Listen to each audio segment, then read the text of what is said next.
Alright, so obviously no new video yesterday. I figured that since the Canucks won a back-to-back and the Utah game and the Blackhawks game was under 24 hours apart, I would just put the two together. So that's what we're going to do. I apologize in advance though, it's funny, I recorded the Blackhawks game right before the Utah game today, which is why you'll see I sound a lot happier in that portion of the video. Pretty understandable as to why that's the case though.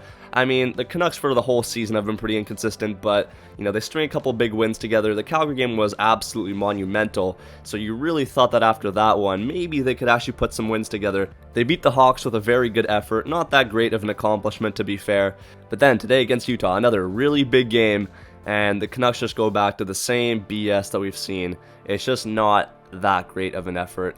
And again, not that Utah is some powerhouse of a team. The Canucks did this to themselves. They had a 4-minute power play in the third period to try and tie it up, and they didn't generate anything. So yeah, it's no secret, the team is not consistent. You're not going to get into the playoffs like that. That's just me being brutally honest. But again, not much you can do about it. Let's now talk about the Blackhawks game from last night.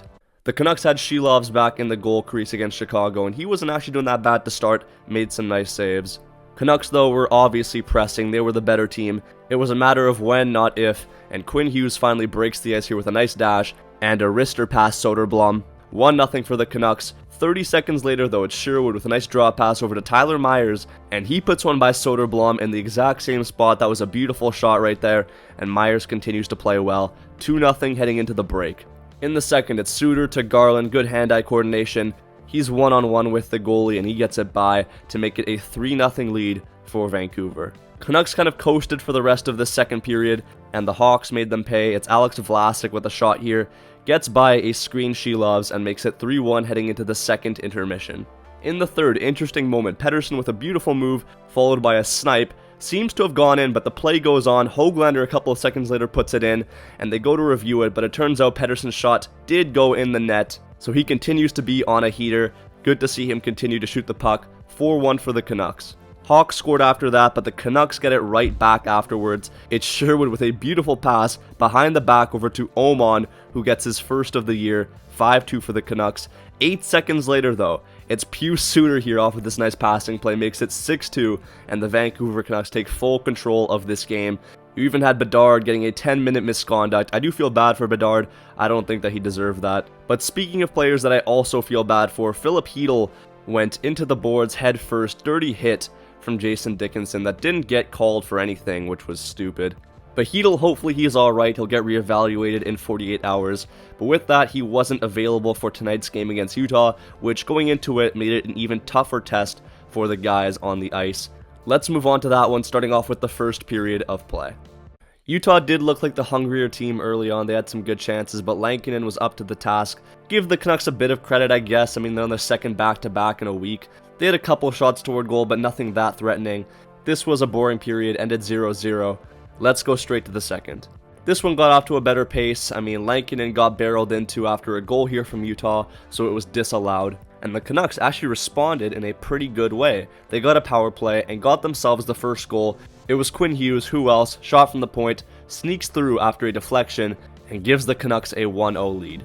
Later in the period though, it's Utah who just keeps pressing forward. They finally get rewarded. It's Kevin Stenlund here off of a nice wraparound setup from another Utah player. Gets the tying goal, and we're all square heading into the third period of play. And in the third, the Canucks look slow. Utah was pressing the issue. Shot there gets redirected, goes right to Cooley, bit of a fortunate bounce, and he gets it by a sprawled out Lankinen to make it 2-1 for the hockey club. It was a bit painful to watch for the rest of this game because the Canucks really weren't generating that many chances. Maybe the second back-to-back in a week was getting to them. But even then, as I said, you had a 4-minute power play with under 10 minutes to go. A great opportunity to get back into it. Not a huge ask, it's a 2-1 game, but to no avail.